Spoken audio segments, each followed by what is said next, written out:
నిజాంపేట మండల వ్యాప్తంగా అన్ని గ్రామాల్లో సోమవారం బీఆర్ఎస్ ఆవిర్భావ దినోత్సవాన్ని ఘనంగా నిర్వహించారు. ఈ సందర్భంగా పార్టీ నాయకులు గులాబీ జెండాను ఆవిష్కరించి అమరవీరుల త్యాగాలను స్మరించుకున్నారు. ఈ సందర్భంగా బీఆర్ఎస్పీ నియోజకవర్గ అధ్యక్షులు బజార్ రంజిత్ గౌడ్ మాట్లాడుతూ 2001లో ప్రారంభమైన బీఆర్ఎస్ పార్టీ 10 ఏళ్ల సుపరిపాలన అందించిన గొప్ప నాయకుడు కేసీఆర్ అని కొనియాడారు.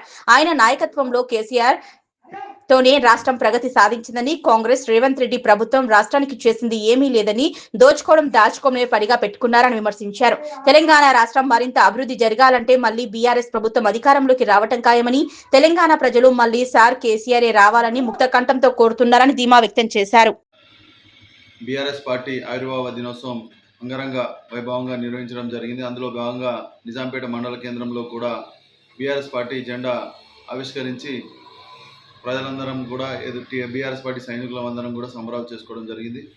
గత 2001లో ప్రారంభమైనటువంటి ఈ తెలంగాణ రాష్ట్రం కొరక ఏదైతే స్థాపించబడిన ఈ పార్టీ ఉందో, తెలంగాణ రాష్ట్రాన్ని సాధించి అదేవిధంగా 10 సంవత్సరాలు సుపరిపాలన అందించిన ఒక గొప్ప యోధుడు, పోరాట జాతిపిత కేసీఆర్ గారి చేతిలో ఒక పుట్టిన బిడ్డ తల్లి చేతిలో ఉంటే ఎంత క్షేమంగా ఉంటుందో ఈ తెలంగాణ రాష్ట్రం కూడా కేసీఆర్ గారి చేతిలో ఉంటేనే అంత క్షేమంగా ఉంటుందని ఒక భావనతో 26 సంవత్సరాలు కూడా పార్టీని తన బిడ్డలాగా కూడా కాపాడుకొచ్చి అదేవిధంగా ప్రజలను కూడా సుపరిపాలన అందించిన కేసీఆర్ గారికి ఈ పార్టీ స్థాపించినందుకు పేరున వారికి మేము ధన్యవాదాలు తెలియజేస్తున్నాము. ఈ పార్టీ సైనికులుగా ఈ పార్టీలో ఉన్నందుకు చాలా గౌరవంగా ఫీల్ అవుతున్నాము.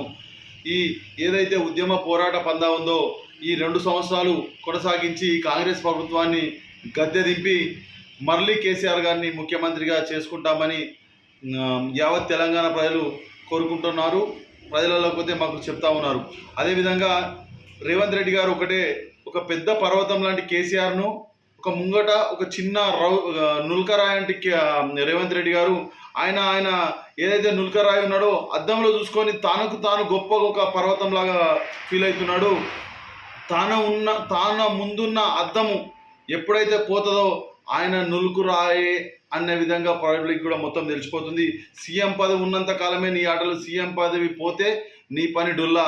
మొన్న దీనికి నిదర్శనం సీఎం పదవి లేకున్నా కూడా ప్రజల నుంచి వచ్చిన నాయకుడు కాబట్టి కేసీఆర్ గారు మొన్న జగిత్యాల సభ పెడితే సుమారు 30 లక్షల మంది మన ఆన్లైన్ ద్వారా వీక్షించారు. మీ సభలో కేవలం 4 లక్షల మందే ఆన్లైన్ ద్వారా వీక్షించారు. అదే మీకు కేసీఆర్ గారికి ఉన్న వ్యత్యాసము. మీరు కేసీఆర్ గారి పర్వతం లాంటి కేసీఆర్ గారిని ముంగట మీరు కేవలం చిన్న నులకరాయి అద్దంలో చూసుకుంటూ అబ్బో నేను పెద్దగున్నా, నేను పర్వతం లెక్కలున్నా అని ఫీల్ అవుతున్నారు. మీరు మీ ముంగట ఉన్న అద్దం తెరబోయిన రోజు మిమ్మల్ని తెలంగాణ ప్రజలు ఎవ్వరు కూడా దగ్గరికి కూడా రారని మరొకసారి తెలియజేసుకుంటూ ఇకనైనా సుపరిపాలన అందించండి. కేసీఆర్ గారి పైన కాదు, ఏ సభ పెట్టినా కూడా కేసీఆర్ గారి పైన తిట్ల దండకం.